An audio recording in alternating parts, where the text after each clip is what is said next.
So hello guys, তো আজকে এই মাসের প্রথমে একটি ভিডিও নিয়ে এলাম।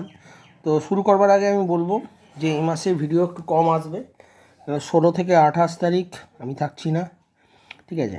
আমি সেই ভিডিও বানাতে পারবো, কতগুলো বানাতে হবে আমি জানি না, কতগুলো বই পাবো সেই জন্য ভিডিও হবে, তো একটু কমই হবে। তো এটা হচ্ছে মহারণ্যের প্রহরী সংখ্যা নম্বর 346। ইন্দ্রজল আমি যা যা পাচ্ছি, যেগুলো খুঁজে খুঁজে বার করছি, সেইগুলো থেকে ভিডিও বানাচ্ছি। বাকি এখনও অন্যান্য অনেক কমিক্স আসার কথা আছে, তো আমি এপ্রিলের আগে তো হবে না, তো মার্চের একটা প্রথমের দিকে একটা ভিডিও বানাচ্ছি। তবে শুরু করছি ভিডিওটা। দেখো তখনকার দিনে কত সুন্দরভাবে স্কেচ হতো। এখানে বলছে, আমরা অরণ্য অলিম্পিকে যাওয়ার কথা, যাবে না কি রেক্স? ও সে দারুণ হবে। রেক্সেরও একটি কাহিনী আছে, রেক্সের আমার একটা কাহিনী পেয়েছি খুঁজে, বাকি পাইনি। এবং শক্তি কমিক্স, এটা অরণ্যের মধ্যে যে প্রাচীন যে খেলার প্রচলন ছিল তার উপরে অরণ্য অলিম্পিক এখানে দিয়েছে। দেখো অরণ্য অলিম্পিক, ঠিক আছে। পৃথিবীর সবচেয়ে সাহসী আর বিপদের খেলাধুলা, বিজয়ী উপহার পায় দামি রত্নে ভরা সোনার পুরস্কার পাত্র।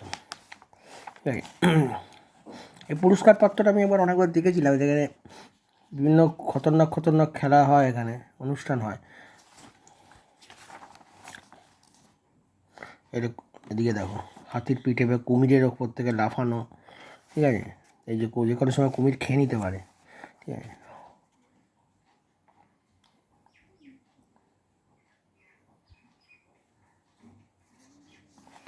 এখানে ঘটনাটা ঘটে গেছিলো, একটি কুমিরের মুখে পড়ে যাচ্ছিল, তো ফ্যান্টম এসে সেই সময় রক্ষা করলো।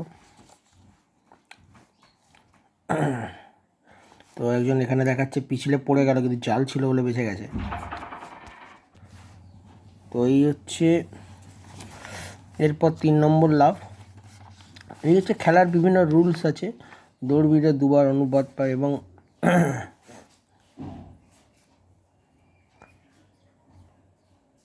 এবং এখানে আরেকটি কিছু চোর, মানে এদিকে অরক্ষিত বেতার পুরস্কারের কাছে মালটা, একজন বলছে মালটা এখনই সরাতে হবে, বাচ্চাটা রয়েছে যে, ঝুঁকিটা নিতেই হবে, অপেক্ষা করা যায় না। এই দুজনে এটা সব সোনার জিনিসটাকে চুরি করার জন্য মন্তব্যে এসছে। এখানে রেক্স আটকাতে গেছে, তো রেক্সকেই ওরা করেছে। যাই হোক, এরা মালপত্র নিয়ে সব পালাচ্ছে। বিভিন্ন খেলার প্রতিযোগিতা অনুষ্ঠান হচ্ছে। এদিকে জানতে পেরে গেছে যে কে যেন রত্নটা চুরি করে নিয়ে চলে গেছে।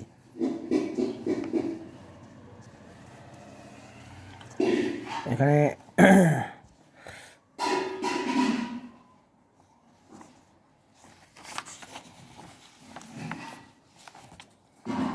আমি ভিডিওটার মধ্যে একটা বলি যে রেক্সের যে উল্লেখ আছে, রেক্স কিন্তু ফ্যান্টমের নিজের ছিল না, পালিত ছেলে, ঠিক আছে। ওকে ওয়াকার কাকার বলে ডাকে, এটা তোমরা অনেকেই জানো। রেক্সের একটি আলাদা হিস্ট্রি আছে, আমি সেটা পুরো টোটাল বই পেলে আমি তোমাদের দেখাবো রেক্স কার বাচ্চা ছিল, ঠিক আছে। এদিকে দেখাচ্ছে হাতিটা পিছু নিয়েছে গাড়িটা, ঠিক আছে, যেখানে রেক্সকে নিয়ে তুলে নিয়ে যাচ্ছে, ঠিক আছে, জঙ্গলের মধ্যে দিয়ে সোনার কাপ এটা নিয়ে, ঠিক আছে।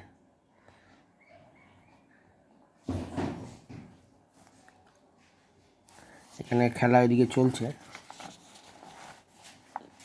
রেক্সকে ধরেই রেখেছে বলতে গেলে। এখানে বিভিন্ন ধরনের প্রাচীন খেলাটা, আমি এই যে গল্পটা 1970 নম্বর ডাইজেস্টে বোধহয় এরকম একটা দেখেছিলাম। আমার তখন ফ্যান্টম আমার ছিল না, 2-3টে ছিল, তার মধ্যে এই খেলাগুলোর অনুষ্ঠান কিছু হালকা করে দেখেছি। এবার এখানে প্রথম চোরকে রিভলভার তুলে হচ্ছে, জুম্বা আউট, হাতিটার নাম জুম্বা। ফ্যান্টমের ঘুষির এক দুর্দান্ত, এটা আঁকাগুলো কিন্তু দুর্দান্ত একদম, ঠিক আছে। এখানে একটা জিনিস উল্লেখ করতে নয়, আঁকাগুলো কার, লিফকের, এই সাইবেরির না অন্য কোনো কাউর, ঠিক আছে। সাইবেরির মতোই আঁকাগুলো মনে হচ্ছে। যাই হোক, সেই সময় সাইবেরিই আঁকতো, খুব সুন্দর ছিল। এদিকে গলার মধ্যে একজন, থাম, বাচ্চাটাকে যদি জ্যান্ত চাও রত্নগুলো আর ঘোড়াটা দিয়ে যাও, শুনছো? যাই হোক, এখানে ফ্যান্টমকে হুমকি দিচ্ছে। এদিকে রেক্সকে উদ্ধার করে হাতির পিঠে তুলে দিয়ে এবার এটা নিয়ে যাচ্ছি। তো গল্পটা খুব দারুণ গল্প। এইখানে গল্পটি শেষ হয়ে যাচ্ছে, ঠিক আছে। আর এখানে অন্য গল্প আসছে, ঠিক আছে। এটা একটা অন্য কমিক্স। এর মধ্যে এই ইন্দ্রজাল কমিক্সের মধ্যে একটা গুণ ভালো ছিল, দেখো এখানে ফ্যান্টমের গল্প শেষ। এখানে বুদ্ধি চর্চা একটু মানে নীতিমূলক গল্প, যেমন আজব খবর, মানে এনসাইক্লোপিডিয়া, ঠিক আছে। তো হয়তো যাতে গল্পের বইয়ের সাথে এবং কমিক্স এবং গাবলু গাবলু এটা গুণধর নাম দেওয়া হয়েছে, কিন্তু আমরা আনন্দমেলাতে এটা গাবলু নামেই পড়েছি। তো যাই হোক, এইরকম অ্যাড থাকতো, নিউ ট্রামুলের অ্যাড থাকতো।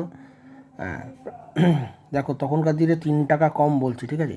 টাকার মূল্য কীরকম ছিল, এখানে এক টাকা মানেও এখন ধরে রাখো 500 টাকার কাছাকাছি হবে তখনকার দিনে হিসাবে। যাই হোক, নিউ ট্রামুল আমিও খেয়েছি। এটা ছোট্ট বই, এই বইটার তখনকার দাম ছিল 1.5 টাকা। তো ভিডিওটা ছোটো করে করলাম, কেমন লাগলো জানিও, চ্যানেলটাকে সাবস্ক্রাইব করো।